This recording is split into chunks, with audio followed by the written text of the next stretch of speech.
My friends, look at the hypocrisy. In the union capital, opposition politicians say the government is dictatorial for blocking the farmers from reaching Delhi to protest. But today, viewers, look at your screens. Mamata's government in Bengal is blocking Indian citizens of any stripe for visiting Sandeshkhali to stand with the survivors of an alleged rape rampage. In the middle are the women, viewers, the survivors, who are standing their ground as they are being intimidated, we are told, reliably by various central agencies. To the left of your screens, viewers, in that middle column, you have the panel which was going to go there, the SC/ST panel that was going to go there. But viewers, even that was set upon. To the right of your screens, extreme right, the BJP team was stalled. A few years ago, viewers, the TMC's fleet-footed leaders landed up in Uttar Pradesh as they wanted to travel to Hathras to stand with a Dalit woman who had been violated. Nothing wrong with that. But when they were blocked, they said that Yogi was cutting off the village so that the evidence could be tampered with and her upper caste alleged molesters could be shielded from the law. Viewers, last year when women wrestlers protested alleging that they had been sexually exploited by the Federation chief, who's a prominent BJP MP, the opposition led by Mamata Banerjee said Modi should resign. Today, viewers, when the shoe is on her foot, Mamata Banerjee has not only character assassinated the survivors of the dastardly crime allegedly committed upon them by some of her own party leaders, but she has also prevented members of the BJP and now even leaders of her own ally, the Congress party. Now, viewers, if we were to repeat Mamata Banerjee's accusations against the BJP back to her, chapter and verse, then we would be entitled to ask her the same questions. Is she covering up allegations against members of her party in Sandeshkhali by not allowing independent observers and rights activists to enter the district? Is she a dictator militating against the right to protest? Should she step down? Interestingly, one of her own allies is now asking those same very questions, viewers. The Congress party's Bengal boss and member of Parliament Adhir Ranjan Chowdhury, you can see him in the yellow shirt on your screens, viewers, has called Mamata, quote, the queen of cruelty, unquote. Viewers, listen to him. বাংলার মুখ্যমন্ত্রী যা সুকৌশলের প্রচার করতে চাইছেন, কালকে তার বিধানসভার, কালকে না পরশুদিন যে বিধানসভার বক্তৃতা দিয়েছেন তাতে তার এই বক্তব্য স্পষ্ট হয়ে আসছে। তিনি বলছেন বিধানসভায় যে মহিলা পুলিশদের উপরে ধাক্কাধাক্কি করে অন্যায় করা হচ্ছে, তারা মহিলা, তাদের উপরে ধাক্কাধাক্কি করা ঠিক নয়। তারা যদি মহিলা হয় তাহলে সন্দেশকারী সে সমস্ত মা বোনেরা তারা মহিলা নয়, যাদেরকে রাতের অন্ধকারে ভয় দেখিয়ে স্বামীকে পিটিয়ে ছেলেকে মেরে যাদেরকে রাত্রেবেলায় ভোগ করার জন্য নিয়ে আসা হতো পার্টি অফিসে, তারা কি বাংলার মহিলা নয়? তাই বাংলার মুখ্যমন্ত্রী এই মুহূর্তে আপনার জন্য একটাই উপাধি আমার তরফ থেকে, you are a Bengali queen of cruelty. Bengali queen of cruelty, viewers. The Congress, of course, has been prompted to make this allegation, to draw that analogy against its own alliance partner, because Mamata Banerjee has also blocked the Congress delegation, as I told you, from visiting Sandeshkhali. And that was being led by Adhir Ranjan Chowdhury. Now, Adhir Ranjan Chowdhury is not an ordinary politician in that sense, viewers. He has been the only voice standing up to Mamata Banerjee from within the Congress ranks. And he does so because he's on the ground there. And now finally, viewers, even the Congress party has realized his value. Mamata's obduracy is peaking even as the list of horrific crimes being allegedly committed in Sandeshkhali is lengthening. Viewers, the NCPCR, the National Child Panel, has taken cognizance of report of a child thrown away, literally viewers, picked up and thrown away by miscreants in Sandeshkhali. NCPCR notice to the district administration seeking prompt investigation has been issued. This notice claims that the miscreants, accompanied by police, state police viewers, assaulted a woman on the 10th of February. The report also suggests that the miscreants forcibly entered the victim's home and physically assaulted her.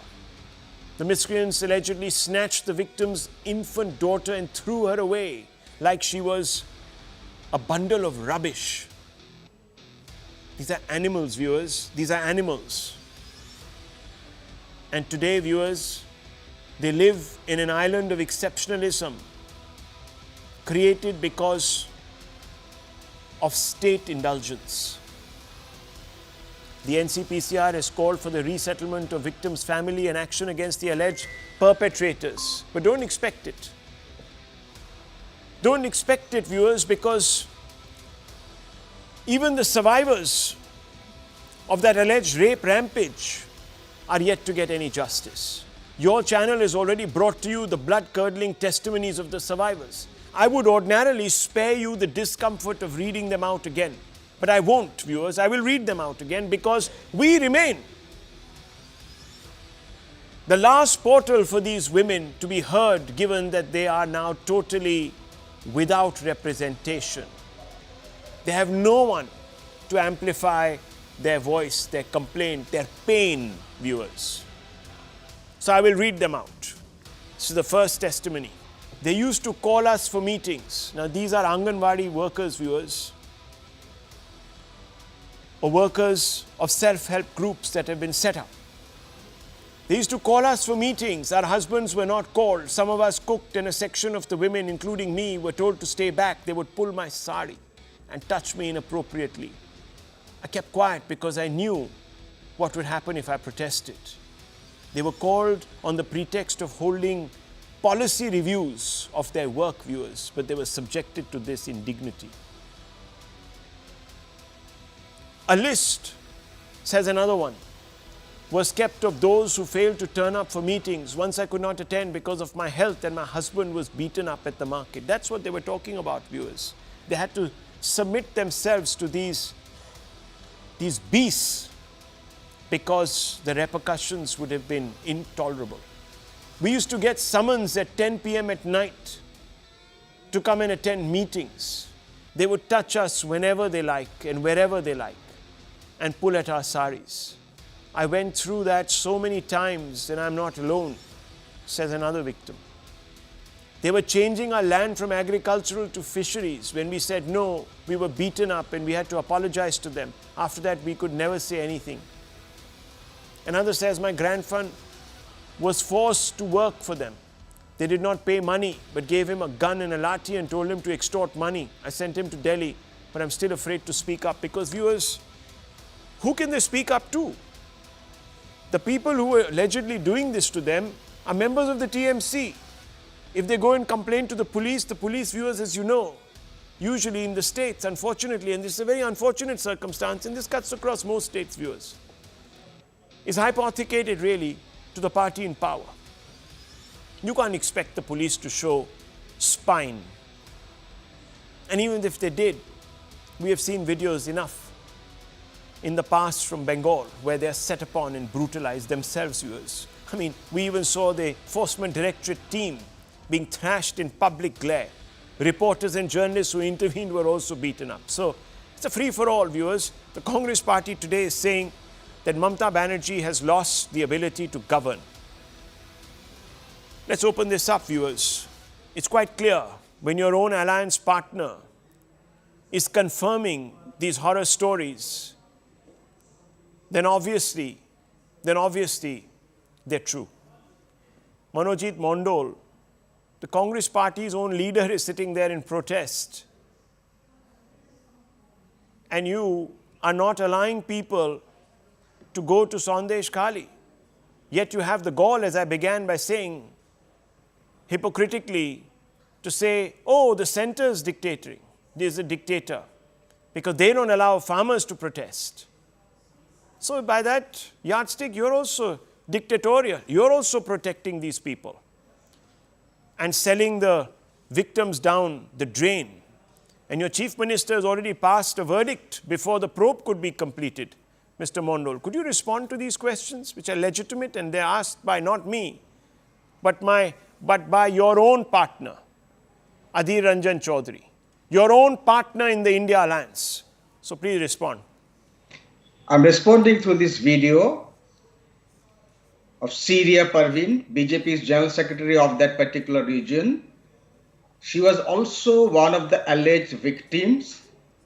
She was also narrating the same kind of stories. Now she is under police custody. What she is doing here, please don't look down. Please look at these videos.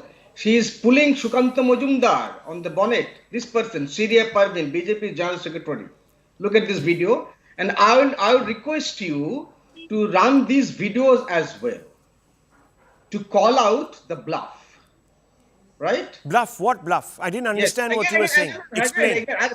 Again, you don't understand now. This girl, this woman rather, BJP General Secretary of Sandeshkhali. Don't call women girls. Syria.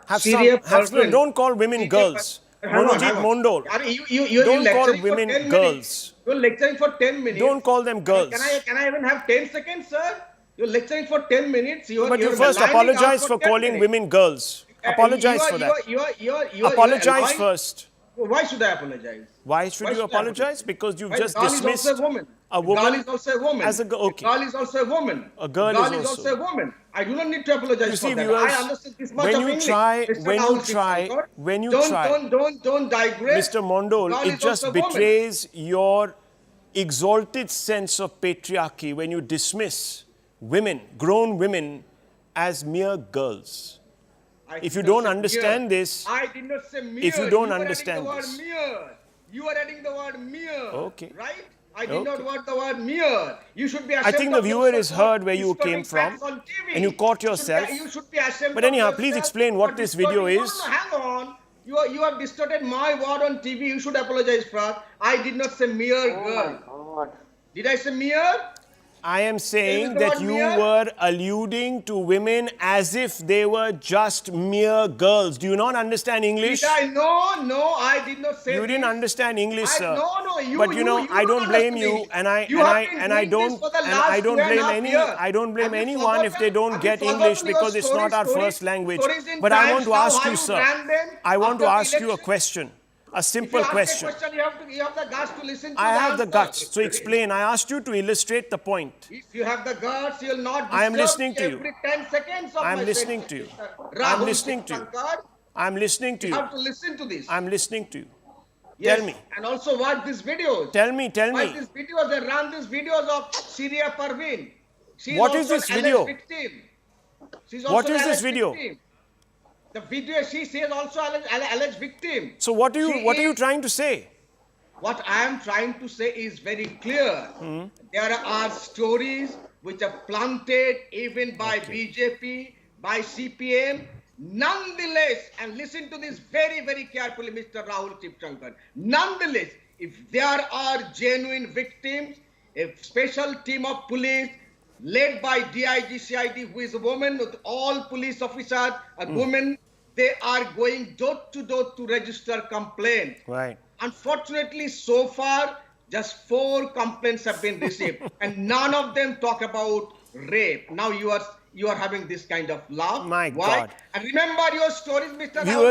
Viewers, listen to this. Not my God. One second, Mr. Mondal. Just listen to this. Listen to this man. He believes. God, don't get emotional. Don't get emotional. You're losing your rag, sir. I do not feel You're losing your rag. Chowdhury represent National Congress here. Let the national leader say what Adhir Chowdhury is saying. Then only will respond to the Congress. Because Adhir Chowdhury is a misogynist, a sexist person. I'm charging him on TV who came from left to save his skin. He was charged of double murder. He was in jail for 9 months. He is now trying to save his skin by pleasing Come on, BJP. Earlier he Rahul, used to please CPI. Rahul, this is not He was fair, in jail for Rahul, 9 months. Somebody what is this? This He can't be a was monologue by this not TMC You hooligan. want me to expect me to sit silently? Let the national He leaders comes say here what on they television. I'm sorry. character assassinates I'm my absolutely leader. no. One second. I'm absolutely this is stunned. from No, one Robin second. Fenn. This person Okay, has Mr. been Mondol, in you jail had for your say, 9 but I'm months. absolutely Lois Fader. I am absolutely stunned, viewers. I'm absolutely stunned that someone can, in a very, very barefaced way, come out and say tonight that the CID DIG is going to do this. The same CID DIG, viewers, in charge of the Bengal police that is today stopping people from exercising their right to travel from one part of the country to another. We're all free Indians. We can go wherever we want and meet whoever we want. That is how impartial this so-called DIG of police is. Has he come out and said, I apologize to all those people who want to travel to Sandeshkhali to find the truth? No, viewers, he's not. At the center, these same political parties, they want CBI probes, they want court-monitored probes. Remember Gujarat riots, viewers? Dr. Ranganathan will remember. They wanted an SIT to be set up by the Supreme Court because they couldn't trust the Gujarat police. But here, viewers, in Bengal, the police is very trustworthy. That is what Mr. Mondol is trying to tell us. Look how deep the rot is, viewers. It's not just in the mind. It's also infecting the executive there. Anyhow, think about it. Think about it. Let me bring in the Congress. Since the first charge was made by the TMC against the Congress, Kamru Chowdhury is being accused. Kamru Chowdhury's party, okay, Mr. Mondol, calm down. Don't get excited, please. I request you, don't get excited. Kamru Chowdhury, your party is being accused, your party leader is being accused of going after the TMC, of cooking up stories, of being in collusion with the BJP, etc., etc. Please respond to this. Is this true? Is that what you're doing? Saving your bacon in Bengal?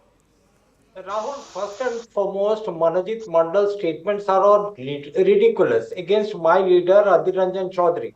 If Adhir Ranjan Chowdhury has gone to Sandeshkhali to stand with the people, oppressed people of that place, a scheduled caste reserved constituency, which has been in the limelight because of the arrest of this, not the arrest, because of this absconder, Shahjahan Khan, who is a henchman of Jyotirpriya Malik. He is a food and supplies minister who is behind bar for massive corruption scandals that he has done while he was the minister out there. Now these people, what happened with the other cases Why are you that shouting? are coming up? Don't be discourteous. Don't shout. Calm down. Let Mr. Chowdhury speak. No one else spoke. No one else spoke. Rahul, Yes. it's a very common nature of Mamata Banerjee. What happened with the Park Street rape story that was also very much viral in the news. What happened with the last year Sandeshkhali rape case. And there are a number of cases wherein the chief minister comes on TV, gives a press bite, he says that these are all Shajano Gotana, means all cooked up stories. Okay. But the fact remains, a woman who dismisses all forms of Mr. Mondol, why are you so worried? Are you worried that someone might put you in jail because you have not defended your leader? One second. I'm going to bring in Sanju Verma on this. Rahul, can I finish my story? Okay. 1 second. These two will keep fighting because Mr. Mondol is determined tonight to not let this debate proceed, viewers. Why? Because they have obviously something to hide. So you will railroad. Anyhow, Dr. Ranganathan, what do you make of this entire episode in Sandeshkhali? Good evening, Rahul. I have a few things to say. Primary among them is, first of all, thank you for running this story. But the fact remains, how many Bengal stories will you hide? You hid Bengal post-poll violence, you hid the murderous attack on ED officials, you hid the Ram Navami violence, arrest of doctors who complained of COVID mismanagement, jail for sharing Didi cartoons, slapping of UPA on Bhangra activists, sedition charges on journalists, threats of stopping government ads, political murders, ethnic cleansing. You made Bengal the proverbial and literal Eden Gardens. Will you also hide the systematic sexual assault and torture of scores of women at the hands of TMC leaders? Where are all those New York Times and Washington Post lapdog reporters who accuse Modi of killing democracy at the drop of a hat? Where are they hiding? In which corner of Khan Market middle lane are they covering right now? Are you going to hide the suo motu cognizance of the Calcutta High Court on Sandeshkhali also? The assaults on gunpoint as told to the court, the recommendation by the scheduled caste panel to impose president's rule, the prevention of opposition parties to visit the victims. How many acres of carpet would you need to hide all this? Rahul, the writing was on the wall. Remember election violence? Remember TMC Sheikh Alam, who boasted that 4 Pakistans can be created, 30% Muslims come together? Remember the horrible violence in Havda in response to Nupur Sharma? How long before the slogans equivalent to Raliv, Talib, Ghalib are heard in Kolkata like they were in Kashmir 30 years ago? And now the police is asking the victims to medically prove they were raped. Do they not know there is no statute of limitations in rape cases? Violence in Bengal, Rahul, has been given a free run by the government and the media. The signs go far as back 2018 during the Bengal Panchayat elections. 20,076 seats in the Panchayat polls went uncontested. That's 34% of total seats. Remember 2019 Diamond Harbour violence that led Hindu families to flee? Fast forward to 2022 and the severe indictment of the Bengal government by the High Court should have shamed the TMC and its Albert Spears. But nothing happened, Rahul. The fact that the court noted the police had not registered FIR in 60% of the cases. Yeah. In para after para, the court blasted the government. But all those blood-curdling affidavits by victims of Bengal violence were ignored by those who claim they speak truth to power. Media was scared, judges were recusing, and those human rights activists and the Roys and the Seetalwads, they wake up only when victims are not Hindu women. The journalists and the activists keep saying, we speak truth to power, we speak truth to power. But in reality, Rahul, they speak truth to Modi, not when those in power are Didi. They dismiss the violence and exodus and retribution as orchestrated by the BJP. But multiple instances of violent attacks and murder were also reported by the Congress and the CPIM. So the BJP was colluding with the communists now. Sitaram Yechuri is a Sanghi. That's why I call them, just 30 seconds, Rahul, that's why I call them children of Goebbels. Because it was Goebbels who said, the first rule of propaganda is to accuse the others of what you're guilty of. They whitewash their own crimes with the help of their media stooges. They whitewash religious fundamentalism and fanaticism if the religion is not Hinduism. They whitewash application of draconian laws when it suits them. They peddle fraudulent reports that claim India is no longer a democracy. Just 10 seconds. Go on then. Hide even Sandeshkhali. But when you sleep tonight, think of those mothers and sisters who gathered the courage to not hide this horror anymore. Not anymore. Sanju Verma, where do we go from here? Where do we go from here, Sanju Verma? Am I audible? Yes. Because there was some problem with my audio. Yes, ma'am. We were coming to you, but we lost you. Yes, go ahead, please. We can hear you. Rahul, I want to make points. Taking off from where, Mr. Ranganathan left. First and foremost, if you look at the history of how women have been treated under the Mamata Banerjee dispensation in the last 9 or 10 odd years, do you remember the infamous Park rape case of 2012? There was a lady called Suzette Jordan. And what was Mamata Banerjee's reaction after Suzette Jordan was gang raped? She said, this is a woman who's used to clubbing, drinking alcohol, going out with multiple boyfriends. So, if people say that she was raped, I would like to say that that is a false allegation. Such women invite such trouble for themselves. This is Mamata Banerjee's shamefully horrifying statement about a gang rape victim. Apparently, women who drink alcohol are loose and hence deserve to be gang raped. Then do you remember the Sandeshkhali gang rape 2 years back? The Sandeshkhali gang rape victim was a student of class 9. And I clearly remember Mamata Banerjee saying in Bangla, "Eta rape chilo, na love affair chilo, na meta pregnant chilo," which means, was this actually a gang rape by a TMC councillor's son? Or was it simply a love affair gone wrong? Or was still the 9-year-old, the 9th standard girl perhaps made these reckless allegations because she was pregnant? This is the shameful level of public discourse by the only woman chief minister in the country. My point number 3, without being verbose. As Mr. Ranganathan said, under section 178(3) of the IPC, there is a suo motu provision whereby the concerned women don't have to prove anything and the law enforcement agencies, the police constabulary, can make a suo motu arrest. What the medical reports say, वो बात की बात है. I want to ask Mamata Banerjee, how many of the perpetrators have been arrested? Shahjahan Sheikh continues to be absconding. Shibu Hazra has not been suspended or expelled from the party. He's a TMC Bahubali. Uttam Sardar, another TMC Bahubali, has been suspended, not even expelled or arrested by the Mamata Banerjee dispensation. But you will be surprised to know a horrifying statistic. Do you know, as per NCRB data, I never give out data from my hat. The NCRB data says in 2022 alone, Rahul, I was shocked. 4,45,256 cases of sexual violence against women have been reported from West Bengal alone, and the highest rate of crimes against women at 66.8%. Again, that credit goes to the Mamata Banerjee dispensation. But cutting through all the noise, my only two limited questions. Who is the SP of Sandeshkhali?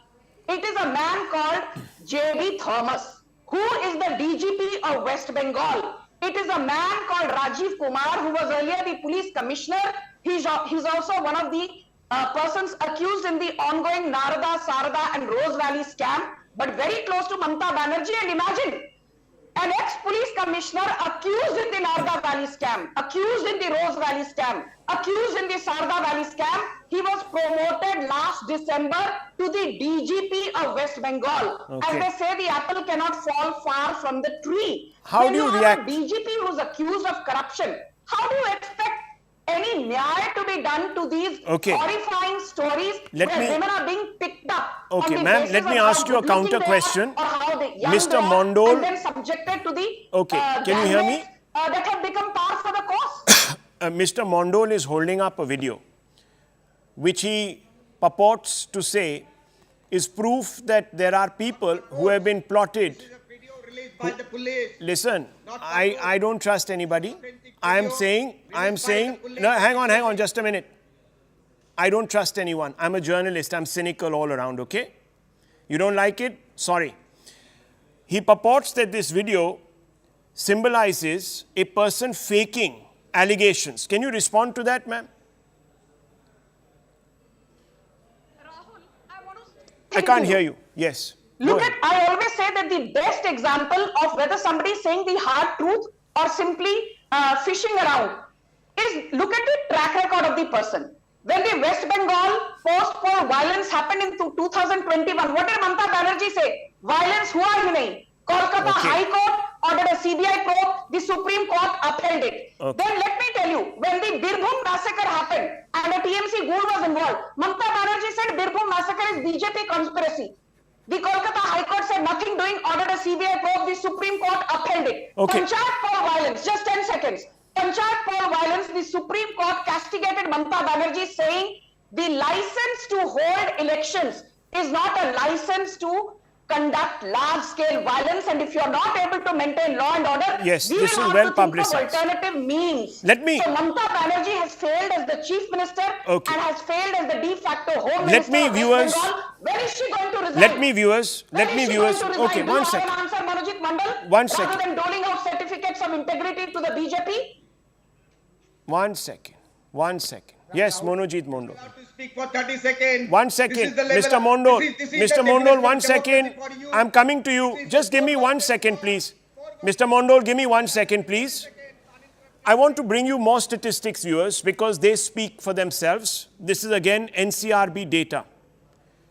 Now, 7 states have conviction rates below 10%. West Bengal fared the worst among states with a 2.5% conviction rate on crimes against women.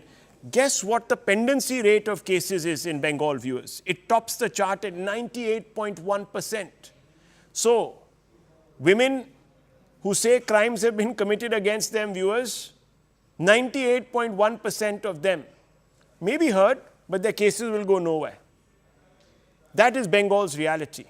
And this, viewers, is from the Deccan Herald, that bastion of journalism that many people on the left swear by. So, this is not me going out and plumbing independently the NCRB data.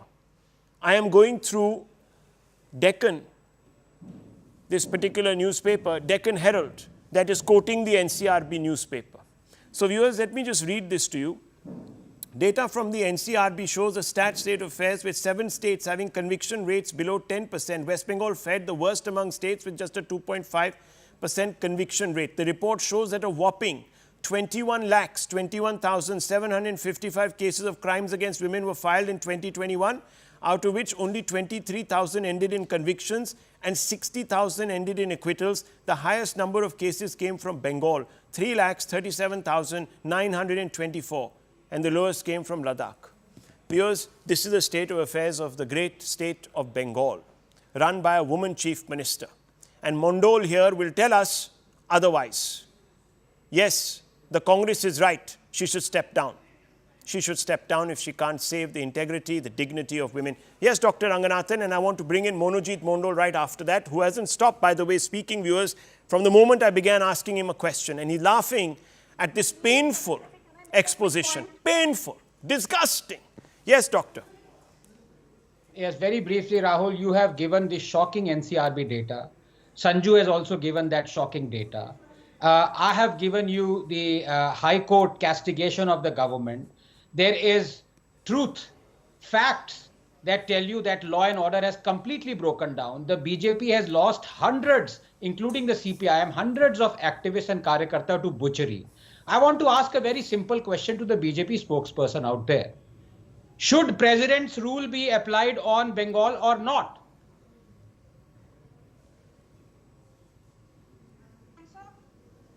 Yeah, please answer, ma'am. I have this, that whether Article 356 should be applied or not, or even Article 355, which curtails the powers of an elected state government, I think that is going to be decided on the basis of recommendation by the concerned governor, in this case, C.V. Ananda Bose, to the President, Draupadi Murmu, and I say constitutional procedure needs to be followed. But having said that, let us not give a clean pass to Mamata Banerjee. 10 seconds. Had this happened in Uttar Pradesh, you would be baying for Yogi Adityanath's Yeah, I started with that. That point has been made. Sanju Verma, that point has been made. Let me bring in the Congress. Yes, why are people giving a free pass to Mamata Banerjee? No one is giving. That is the moot question. No one is giving. I think the most important development, yes, one of the most important developments today, viewers, is that the Congress party itself is asking questions. Mr. Chowdhury, if supposing Mr. Ananda Bose, the governor, recommends President's rule, will you support it as the Congress party, the ally partner of... Yes? No, it's a very critical question that you are asking out here. We need to get into a lot of parameters that are there for a president's rule in Bengal. Well, sir, 50% of the population is being brutalized, then we have a problem, don't we? I am not speaking out of turn, sir. Just give me 25 seconds. The basic point out here is that it's not the way that the BJP wants to project the law and order situation in Bengal. That's the one side of the story. Other side of the story is Sandeshkhali, no doubt, if the allegations are proved true, is one of the blackest chapter of Bengal's history. Blackest chapter. Mr. Mondal, blackest chapter. I'm giving you 30 seconds. Why should there not be a court-monitored SIT set up by the Supreme Court of India? Very quickly. I don't understand. Why do you need it? Oh, why do you need it? Okay, I leave it. I need it, viewers. Women of Bengal need it because there are only 2.8% convictions and there are 98% pendencies. That's why we need it, because clearly the state government doesn't have the wherewithal or perhaps the intent to go ahead and prosecute cases to the end. You've told me, sir. What am I going to listen to? You've said, why do we even need it? We're doing such a fantastic job. Tell that to the women of Sandeshkhali and millions of other women who are watching this. You have already delivered the verdict. You are the kings and queens of this world. SC Commissioner said their presidency. Why do you need investigation? Huh? Why do you need investigation? We impose president's rule. Your commission is saying president's rule. Your participants are saying president's rule. Rhetorical responses. I asked him a specific question. Should there be a court-monitored SIT probe? And he says, why do we need it? Fair enough. That's his point of view, viewers. I'm not going to contest it. I've just put out some facts. I leave it to you to decide. We'll move on, viewers. We'll move on because there's a very important story that has come out of Karnataka today. And I'm going to begin with a question. Should a government run by a party that swears by the principles of secularism be in the business of handing out religious sops? The answer obviously is no, viewers. Not if you swear by the principle that there should be no commerce between religion and state. That is, if you go by the letter of the Constitution of India. Now, I use the word business, quote business, unquote business, because we have seen that governments across the country, and this cuts across, viewers, pretty much all parties, are in the business of religion to garner support. And in Karnataka today, the Chief Minister seemed to be on a spree to appease with doling out funds in disproportionate numbers to the minority community. Viewers, let me run you through what was announced in a budget of a state that is running a revenue deficit, viewers, and that complains to the centre that they cannot honour the promises that they have made because they don't have the money released by the centre. So, viewers, the Chief Minister of Karnataka has decided that 100 crores will be spent on the maintenance of Waqf properties, 20 crores on pilgrimage destinations, minority, 10 crores on the Mangaluru Hajj Bhavan, 200 crore on developing funds for Christians and their welfare. Viewers, some amount of money has also been set aside to develop infrastructure to allow Hindus to travel to Varanasi. I think 5 or 10 crores, I'm not sure, viewers. This number is so insignificant, really. Another lot has been sent to develop more infrastructure for a temple. A special vision group has been set up to look at how to improve tier C, class C temples. But no monies have been allocated specifically for the task, viewers. So first of all, you violate the principles of secularism by going out there and spending taxpayer money for religious purposes, and when you even do it, you do it disproportionately. Your own party boss says that jitni abadi utna haq, even though I believe, viewers, that there should never be any commerce between the state and religion.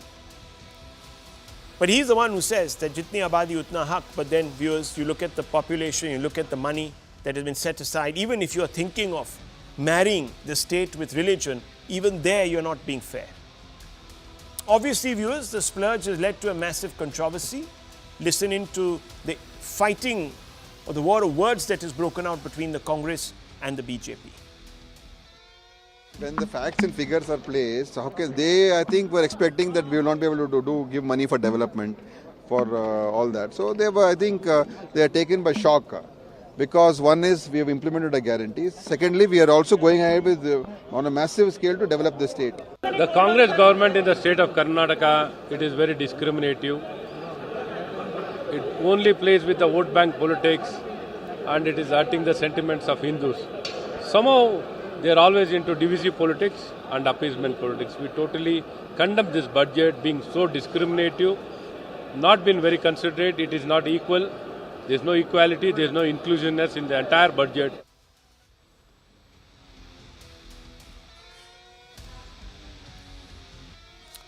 Viewers, it's very simple. If you were to read the letter of the Constitution and apply it, the state would not even be bothered about upkeep of Waqf boards or giving money to people to carry out Hajj or live in Hajj bhavans and this, that, the other. They just wouldn't do it.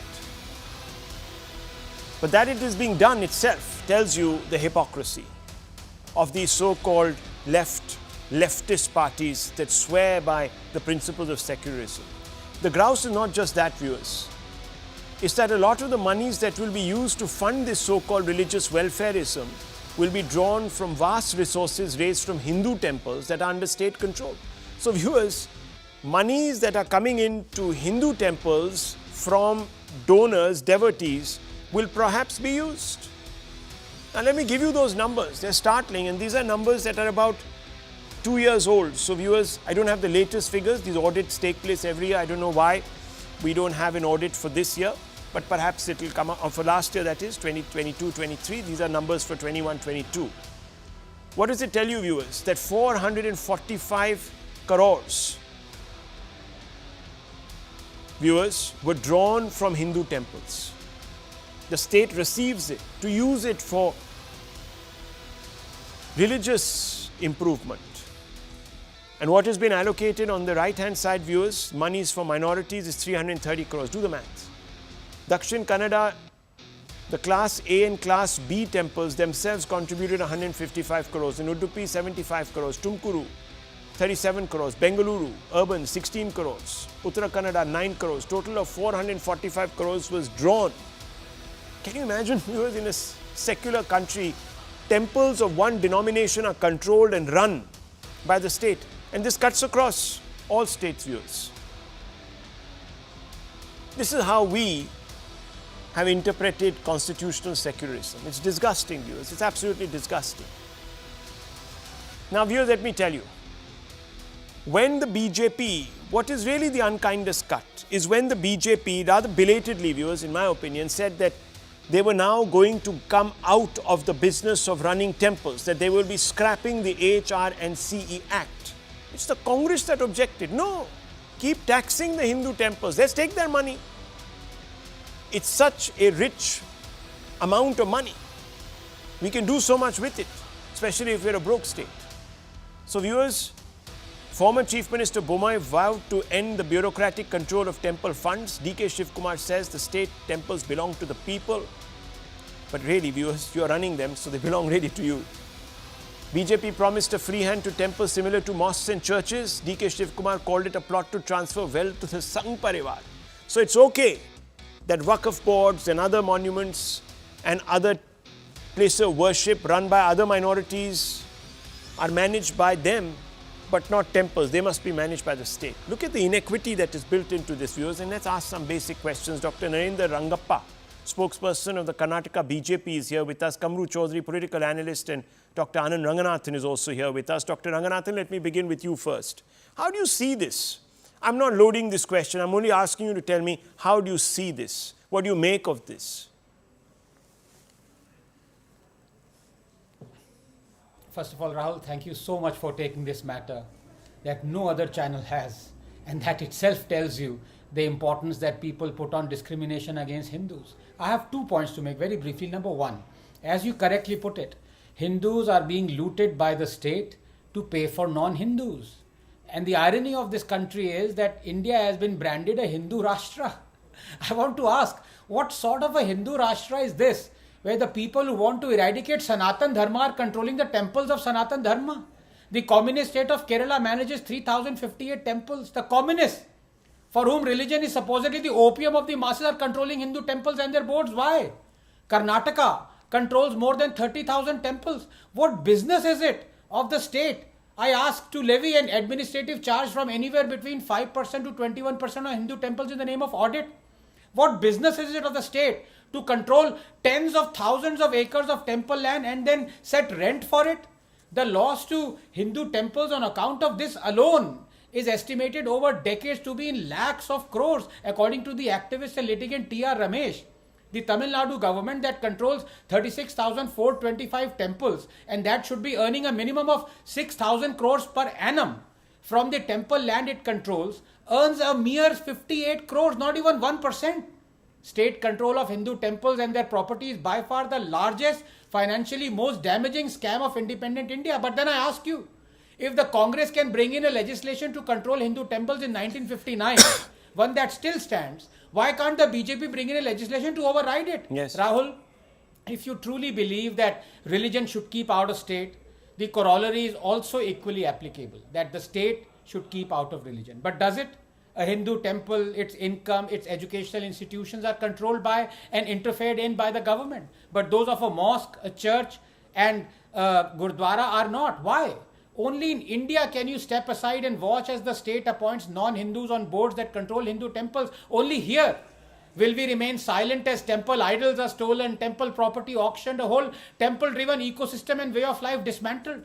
Assault on Hindu temples has turned into an assault on Hinduism itself. Is this secularism? As Vikram Sampath said, The day is not far when Hindus will be led quietly like lambs to their slaughter. 2. Let me now come to Waqf. Rahul, as you know, Waqf is the third largest landowner in India. Some say it is the second largest after the railways. The land holding is also shockingly pre-independence. 77% of Delhi is on Waqf land, including the Delhi High Court. Please check. Maybe your studio might also be on Waqf land. Waqf essentially means that any donated property belongs to Allah in perpetuity. Basically, Waqf Act decides any property adjudged by Muslim law as pious, religious or charitable becomes Waqf. The boards are headed and constituted by Muslims. Section 28 of the Act gives it power to order even a collector. Article 40 gives it power to decide if your land is Waqf. Section 54 gives it power to declare you an encroacher. Waqf tribunal decision can only be overturned by a long and financially draining legal process. Rahul, just 30 seconds. What's going on here? Muslims claimed in court, as you know, that Gyan Vyapi built atop a Hindu temple is on Waqf land. Recently, they adjudged a 1500-year-old Hindu temple in Tamil Nadu to be on Islamic land. I ask you, how is it possible when Islam is only 1300 years old? But then again, the question remains, if both these acts, endowment and Waqf, were brought in by the Congress, what is stopping the BJP government from overturning them? Well, let me also tell you, viewers, we're not going to hold any punches back tonight. Even the BJP in some of its states does give out bursaries to Hindus, etc. All this should be stopped, viewers. It should be stopped. But you see, the BJP is accused of being a communal party. So you could say, okay, they are doing what comes naturally to them. I'm just saying, viewers, theoretically. But I cannot understand the Congress that takes it upon itself to protect Indian secularism. Why is it conflating the state, viewers, with religion? Why is it doing that? And I want to bring you in on that, Mr. Kamru Chowdhury. I'm not on the point of selective bias. I'm not on the point, as you know, I've exposed the BJP here also, saying that they are no better. But why are you? You're the guarantors of secularism. Nehruji was a modernist. And you people have made a mockery of secularism. Is it a right charge? You mock secularism? This budget mocks secularism? Would you agree? Rahul, I don't know why I feel like this, that your entire speech tonight or your introduction or Anand's statement out here is very much ridiculous sounding to me and narrow-minded in its content. Right. Why I say this, just 2 days ago, Himanta Biswa Sharma's budget was also declared by Ajanta Niyogi, and where she declared 240 crore of the state budget for development of temples in Assam. She has allocated 25 crores of the state exchequer money for 25,000 pilgrims to be sponsored to Ram Mandir, to visit Ram Mandir. Me as a congressman, as Kamru Chowdhury, have never objected to it. Okay. Then, if there is some targeted development by Karnataka government which gets 7% of the revenue from the Waqf properties to the coffers, then what is the harm in giving a targeted development to these underdeveloped properties? Refer section 72 of the Waqf Act, which clearly states, if the income of a property is less than 5,000, there is no need. If the income of the Waqf property is above 5,000 rupees, then 7% of the total annual income must be deposited with a Waqf board. That is the rule, that is the law. Muslims of India, including me, we advocated for the Hajj subsidy to be taken off. This has gone because in Islam, Hajj cannot be undertaken on borrowed money. But sir, here in this, that's why I'm asking you. Here in this budget. Okay. No, Anand, Rahul, yeah. Let me finish, please. Yeah. Hajj cannot be undertaken on subsidies money, on anybody's gifted money. That is there in Islam, because if I give zakat, if I go to Hajj, it has to be my own money. No, I understand that, But the Waqf properties... But then why did the Congress for so many years set up special Hajj terminals and subsidize all these things? So, today in hindsight, everything looks 2020. One second, just one second. Viewers, I began by saying, now one second, let me bring in the BJP. I began by saying, viewers, that every party, every state government is in this game, the business of religion. I've said it. I've not hidden anything from anybody. One second. But there are certain people who claim to be the guardians of secularism, therefore the onus on them is greater. But they are the ones who are also militating against their own words. Now, Karnataka BJP spokesperson is here with me. And Narendra Hangappaji, I want to ask you a simple question. If you so believe that the state has no role in religion, why didn't you, in your 5 years in power, scrap the control of temples under your watch? Simple question, sir. Mr. Bomoy, on his exit, wanted to do it, not before that. Why?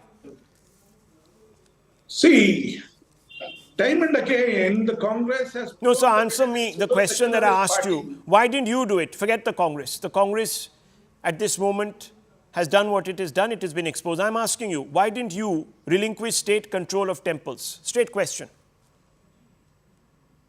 Sir, we had bought that bill of this Muzrai. Sir, how many years were you there? 5 years? Why didn't you do it in those 5 years? We had bought that bill, sir. We had bought No. Why didn't you pass that bill? You had the numbers. You had the numbers. It was pending in the council, so we couldn't... Viewers, see, it's not the first time that the BJP formed a state government in Karnataka. This was their third government. This was their third government. None of those terms did they move that bill. I'm sorry, sir. I'm sorry. Tonight there is there is nobody holier than thou. I have to end this. There's no one holier than thou, viewers. As they say, is hammam mein everyone is without clothes, unfortunately. But the point is, viewers, when are we going to draw that line? The time has come. Let's seize the moment. I'll take a short break.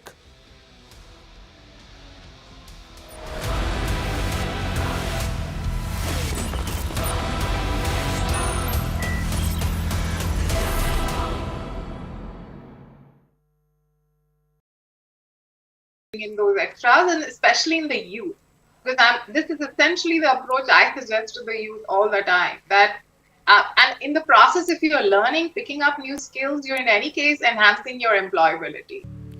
All right, so it's Friday and we're all set for the weekend. We make plans with family and friends or just want to Netflix and chill in bed. But suddenly, you get a call from your manager saying that you have to pull in a few hours over the weekend. Or worse, after a night of partying, still dealing with a hangover, you get an urgent email on a Sunday morning from work. Nightmare, right? Well, this is a reality for a lot of us, me included. But not if you stay in countries like Belgium, Japan, Germany, UAE. The list is getting longer. Because here, in these countries, they have now rolled out laws or are on their way of rolling out laws where people will not be obliged to respond to work calls or emails over the weekend. In fact, some are even doing away with the 5th working day altogether, meaning work only for 4 days. Others saying, let's make some arrangements and you have to clock in a particular number of hours and it's up to you in how many days you spend it. So you could wrap up work in 3 days or 4 days or 7, it's all up to you. Sounds lovely, right? But in India, where we still glorify hustle culture, where we hear our heroes talk about 70-hour work week and that is what will take us forward. How should we really be perceiving this? India kya mangta? Well, काम तो कोई extra नहीं करना चाहता है, but is it feasible in India? What is the right balance that we must really be striking? All of that is what we're going to discuss on the program today. And joining me now for this very fascinating chat is Rituparna Chakrabarti. She's the co-founder for Team Lease. Rituparna actually deals with everyone, a lot of people who come to her perhaps with all these requests or know a lot of founders who are on the other side or management on the other side who have other point of views in this as well. But Ritu, I just want to understand first off from you, like I said, काम कोई नहीं करना चाहता है, weekend पे तो especially नहीं करना चाहता है. So when we look at these laws, young India, millennials are now thinking, why have we been put through all of this? We should also have a life, we should also have work-life balance. But then you have people like Narayan Murthy, not to sort of demonizing him at all or not to criticize his comments at all. That's a formula that perhaps worked for him in those times. But would you say India now is changing? India now is asking more questions. Employees are now getting more demanding. Yeah, good morning. Good morning. Good to be on the show. Yeah, I think the thing is India is definitely transforming. India is not what it once used to be. But having said that, we have really miles to go to kind of reach that level where we have the luxury of legislating 4 days of work. It's great to talk about 4 days of work, but I'm not too sure. And even if you wish for it, even if a particular organization wants to do it, at least India doesn't need yet another added legislation for that. I think it's about what essentially is needed for a certain stage of or evolution of an organization. There are, I'm sure we all know that in the startup ecosystem, and I've been part of a startup. I mean, TeamLease at one point was a startup, and at those initial days, we really used to slog our backs off, and we would work through the weekends, and we never really cared about the time. Our personal status, honestly, also were different than what it is probably today. And we could do all of that, but that was not a perpetual state of affairs. I mean, things start getting in place, and then we have 5 days of working, and we really need to get our productivity going within those 5 days. So the point is, depending upon industry that you belong to, depending upon the kind of job that you do, I think one needs to be open and flexible, keeping that in mind. If you're walking into if you're in the hospitality industry, if you are in the healthcare industry, if you're in the media industry, I mean, you have to be used to working at very odd hours. I mean, you have to be on call on most cases. So, but if you did walk into a job where you expected that there would be a stipulated working hours, and then you have your boss calling at odd hours or during the weekends, and then there is definitely a problem. And I think those have to be dealt with as one-on-one instances. One needs to go and speak with the supervisor, speak to the HR team, because such organization culture at any place in time is corrosive and is not sustainable. So I guess we don't need legislation, but we need to apply our minds, our brains to the practicality of the situation and adapt to that. I think that should suffice. I like what you're saying, and I agree with it 100%. When you say that it can't be, especially in a country like ours, where there are so many options, we are doing everything made in India. We have a startup ecosystem, and we also have MNCs. We have 24/7 media.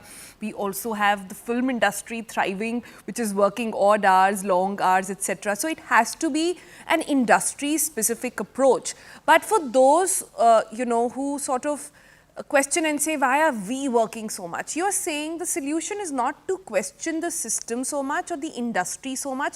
The question has to be, don't apply. If that is your sort of driver in life, that's your non-negotiable, as I like to call it, when you enter the workforce, then please look for industries as match it. Clearly, media is not for it. If I were to hire someone and have them talk to about, not being able to work 24 hours, it would be really tough for that person, and even for me as a manager, to sort of have them on board. Similarly, for startups, I mean, hustle has a different meaning altogether when it comes to startups. But talk to me a little bit about, then how should young people really approach it?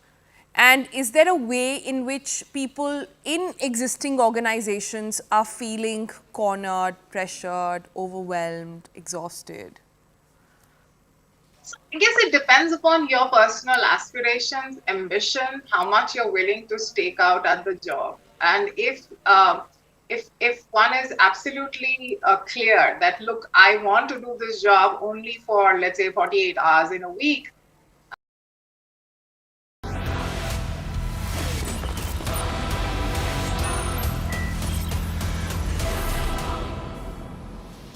Viewers, the Congress party today alleged that 4 of its main bank accounts have been frozen by the Income Tax Department on, quote, flimsy grounds, unquote. The party claimed the move came over a delay in filing IT returns 5 years ago, but soon after, IT Tribunal confirmed that Congress can operate its accounts for now and that the matter will be heard on February 21st. According to IT sources, it's a temporary relief, adding that the Congress will have to give transaction and expenditure details. On the other hand, Congress leaders launched a scathing attack at the centre, accusing it of freezing accounts, saying that after the Supreme Court froze electoral bonds, the BJP is trying to find new ways to bankrupt the opposition and freeze democracy. That's fundamentally where this story stands, viewers. I am going to wrap it up here and leave you in the hands of the right stand with Anand Narasimhan.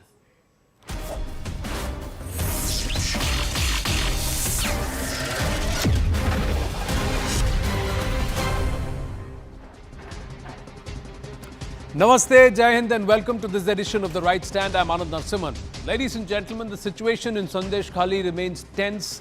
Women of Sandeshkhali are alleging systemic sexual exploitation by Trinamool Congress members, with Sheikh Shah Jahan missing. The women have come out narrating what they have been facing, tales of abuse and assault that have shocked the nation. But the state's chief minister has come out and questioned the credibility of the women itself. While Mamata Banerjee humiliated the survivors, on the other hand, defended the absconding Neta, and this has further angered the people. Not just that, the chief minister even stopped the BJP delegation and their own ally, the Congress, from visiting the village and meeting the victims or those who have claimed that they have had huge amount of atrocities unleashed upon them by the likes of Shah Jahan Sheikh and his aides. And Shah Jahan Sheikh continues to remain absconding at this point in time, ladies and gentlemen. Tonight, we present to you many more such stories, shocking tales that will make us cringe and wonder, is this really Bharat?